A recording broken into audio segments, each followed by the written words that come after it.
আজকে আমার হাজবেন্ড বাজার থেকে এরকম সাইজের পাবদা মাছ এনেছে, তাই ভাবলাম আজকে পাবদা মাছ এবং কচু দিয়ে পাবদা মাছের ঝাল বানাবো।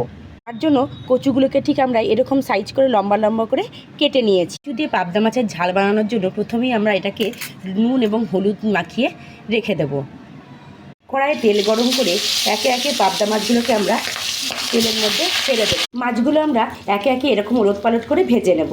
কড়াইয়ে তেল গরম করে নিয়ে কাঁচা লঙ্কা এবং কালো জিরা আমরা ফোড়নে দিয়ে দেব। আমরা যে কচুগুলো কেটে রেখেছিলাম এবার এগুলো এর মধ্যে দিয়ে দেবো। আমাদের অর্ধেক ভাজা হয়ে গেলেই আমরা এর মধ্যে কুচি করা পেঁয়াজগুলোকে দিয়ে দেব। একে একে গ্রেট করা আদা, তারপরে লবণ এবং আমরা হলুদ দিয়ে মশলাটাকে ভালো করে কষে নেব। এরপর সামান্য জিরের গুঁড়ো এর মধ্যে যোগ করে দেব। এবার মশলাটা যাতে পুড়ে না যায় তার জন্য সামান্য জল দিয়ে এটাকে কষে নেব। মাছগুলোকে আমরা এভাবে একে একে ভেজে নিয়েছি, পুরোপুরি কষে গেছে। এবার আমরা এর মধ্যে কিছুটা জল যোগ করে দেব। কিছুটা সর্ষে বেটে রেখেছিলাম, কালো সর্ষে, সেটা আমরা এবার ঝোলের মধ্যে দিয়ে দেব। ঝোলটা ফুটে উঠলেই ভেজে রাখা মাছগুলোকে আমরা এর মধ্যে দিয়ে দেব। আমাদের কচু দিয়ে পাবদা মাছের ঝালটা সম্পূর্ণরূপে রেডি হয়ে গেছে।